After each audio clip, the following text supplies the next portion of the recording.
ነቢየ እግዚአብሔር ዳዊት በሕገ እግዚአብሔር ጸንተው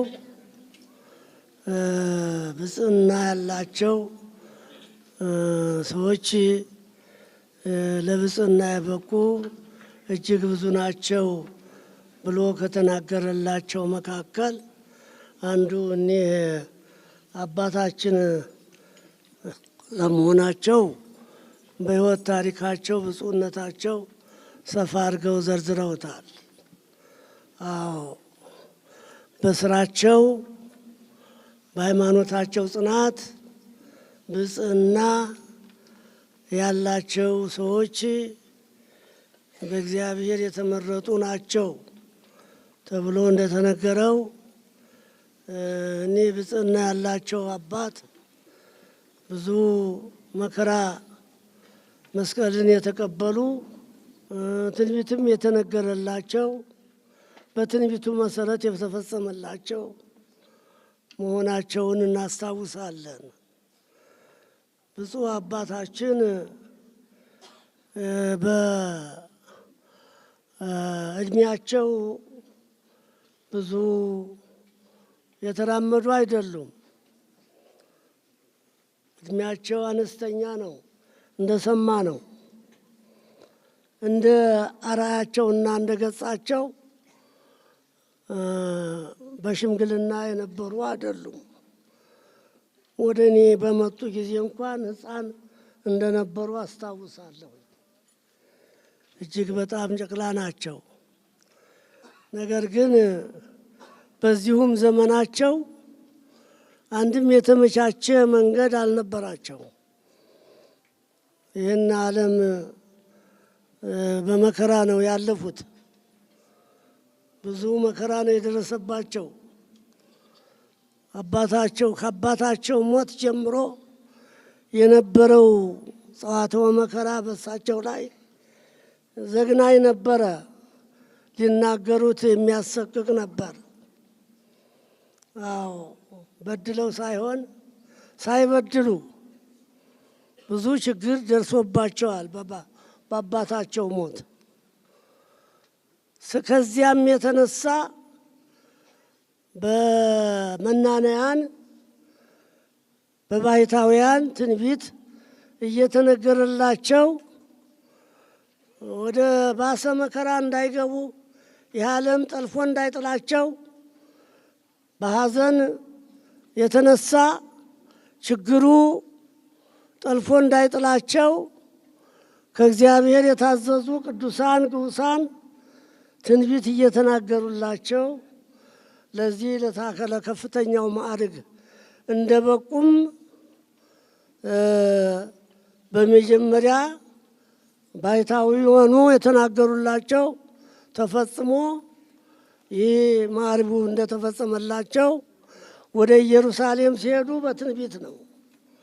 ኢየሩሳሌም ትሄዳለህ፣ ከዚያ በኋላ ወዲያ ወዲህ አትልም፣ ነገሩን አቁም፣ ከእግዚአብሔር የታዘዘልህ ይሄ ብቻ ነው፣ መከራ መስቀልን ተሸክመህ በቀራንዮ ፍጻሜህ ይሆናል ተብሎ ተነግሯቸው ያንን ሲጠብቁ ነበረ።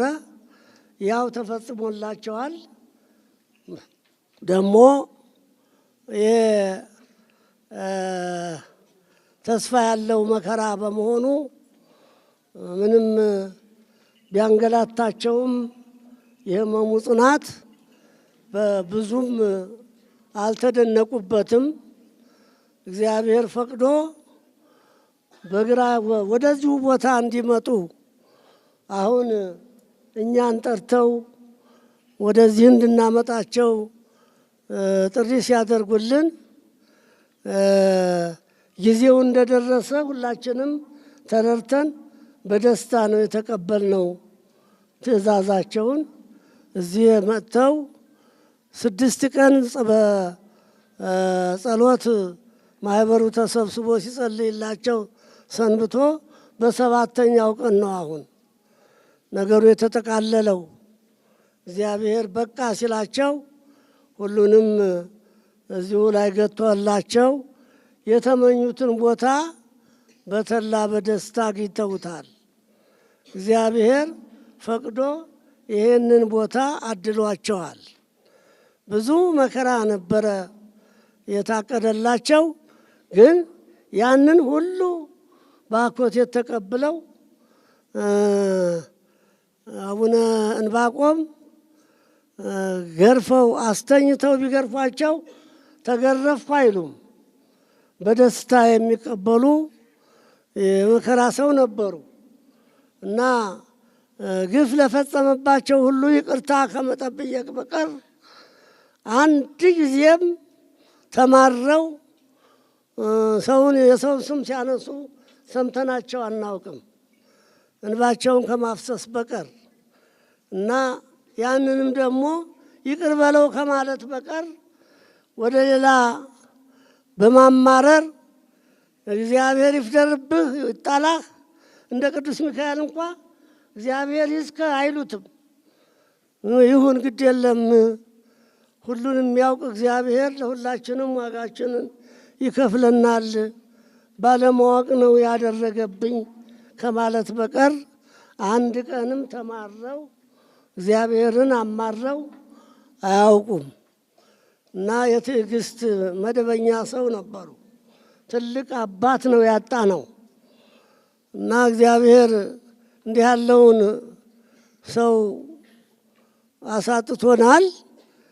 ግን ምናልባት በሳቸው ምትክ ደግሞ በጸሎት የሚያስብ እንዳይነሳን እንዲሰጠን እንለምናለን።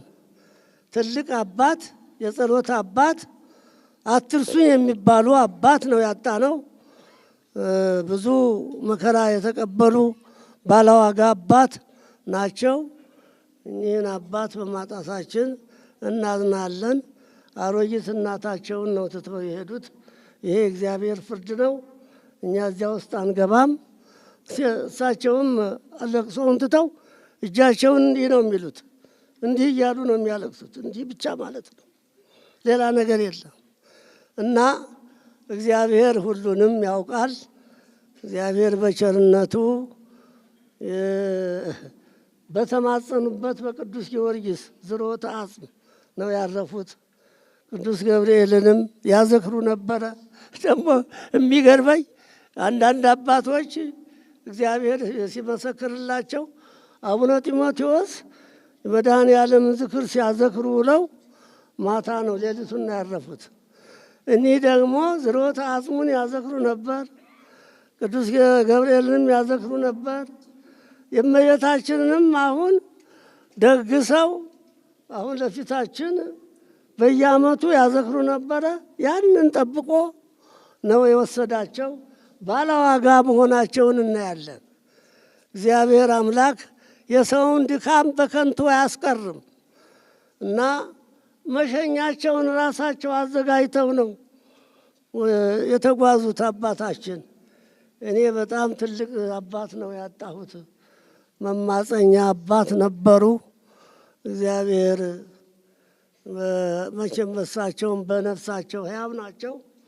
በጸሎታቸው እንማጸናለን። እንዲህ ያለውን ሰው በማጣችን እናዝናለን።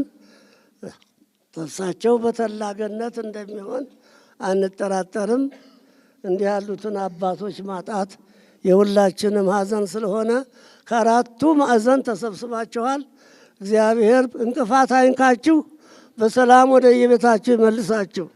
የአባታችን በረከት አይለያችሁ፣ በረከታቸው ይድረሳችሁ፣ ጸጋውን አይንሳችሁ። እግዚአብሔር ከክፉ ነገር ይሰውራችሁ፣ ሀገራችንን ሰላም ያድርግልን፣ የቸርነቱን ስራ ይስራልን።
ይስጥልኝ።